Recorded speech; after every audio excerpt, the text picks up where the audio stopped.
হরে কৃষ্ণ। তো 31 ডিসেম্বর আপনারা কি ভাবছেন কি পালন করবেন? আমরা কিন্তু পালন করব পুত্রদা একাদশী, কারণ এই বছরে 2025 সালের লাস্ট দিন পড়েছে পুত্রদা একাদশী।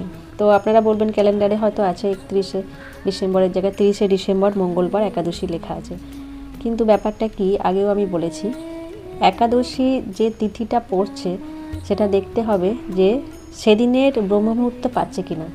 তো একাদশী হিসেব মতো পড়েছে 7:50 থেকে 30শে ডিসেম্বর সকাল 7:50 এবং 1.5 ঘন্টা পরে।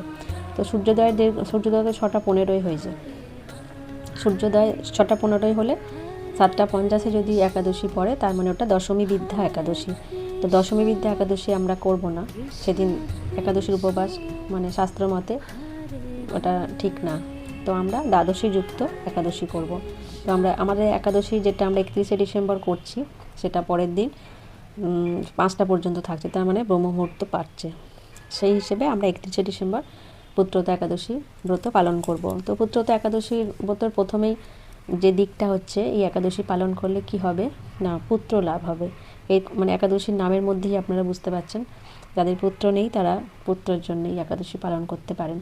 এছাড়াও ধন সম্পদ লাভ হবে, আয়ু বৃদ্ধি হবে, ইত্যাদি কারণগুলো আছে। তো এই দিন বেশি করে মালা জপ করতে হবে, শাস্ত্র অধ্যয়ন করতে হবে, ভগবদ্গীতা ভাগবতম ইত্যাদি গ্রন্থ পালন করতে হবে, মালা জপ বেশি করে করতে হবে, মঙ্গল আরতি সন্ধ্যা আরতি এগুলো অবশ্যই করবেন, তুলসী মহারানীকে আরতি করবেন এবং জল দান করবেন। সংকল্প মন্ত্র করে আপনারা একাদশী পালন করা শুরু করবেন, পরের দিন সকালে পারণ করে নেবেন। তো আমাদের পশ্চিমবঙ্গে পারণের টাইম হলো 6:26 থেকে 9:52 পর্যন্ত। হরে কৃষ্ণ।